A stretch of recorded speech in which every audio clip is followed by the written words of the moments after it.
Hey, happy Friday, Lakes Community Church. This is Pastor Chase bringing you another weekly word. We are continuing on in our new series on recapping what was said on Sunday. Not a reteaching, but a recapping, a time for me to be able to come in, or Pastor Gabe or Pastor Scott, and say, what did we take away from the sermon on Sunday?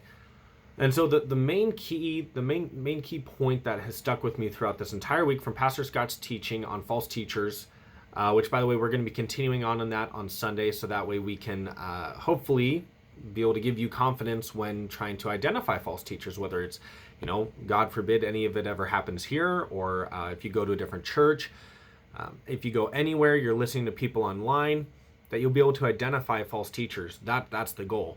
But this week, Pastor Scott, we just approached the topic, and so he talked a lot about the serpent in the garden, and then also Jesus being tempted in the wilderness. And the two things that happened that we can identify false teachers as, that we can identify our enemy as, is the idea that he doesn't speak the scripture in its totality. He doesn't speak all of scripture. He'll speak parts of scripture and then go off and share his own opinion. He'll say a little bit of a scripture and say, well, is that really what it is? And not even giving full credence to the entire verse, not giving full credence to the context of what the command or scripture was.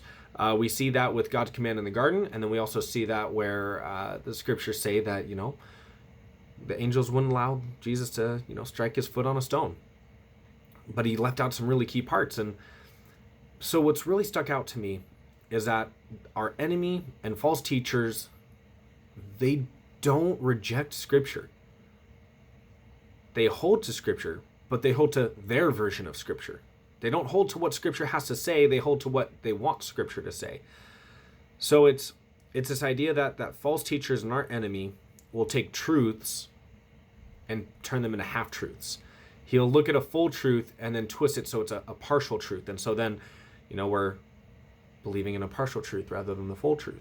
And something else that Pastor Scott said that really struck me was that, he said that our enemy doesn't care if we're 1 degree off course or 180 degrees off course. He cares that we're off course. And so whether that's a really small lie that we've been led to believe, or whether it's a false doctrine that we see other people falling into, or false doctrine that we've recognized that we fell into, this idea of being able to identify a false teacher by the fact that they don't give the full scripture in its full context, they don't lend credence to all of it, that they will interject themselves into it.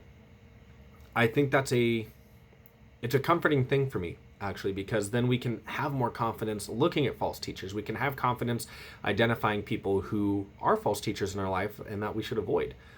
I hope that it gives you confidence soon. I hope that as we continue in this series that you'll get more and more confidence in being able to deal with false teachers and holding teachers accountable to what they're teaching. So with that being said, I hope that you guys have a marvelous weekend, and we'll see you on Sunday for Dealing with False Teachers Part 2. All right, see you then, guys.